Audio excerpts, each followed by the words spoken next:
kind of impact would you like your work to leave?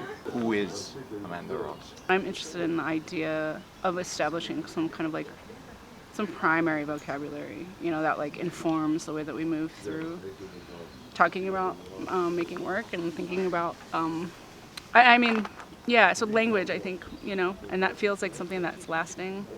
I mean, I think everyone kind of has that, right? Like everybody wants to contribute something that's lasting. And I think the thing that can do that is language. And of course that is so incremental and slow, and then yet it's also like, it happens in these like very quick ways too. So there's like a lot of push and pull, but yeah, I think like, I mean, I think we all think about time in a really, some way or another, and I'm getting more and more interested in like slower things, but that become kind of more primary, fundamental.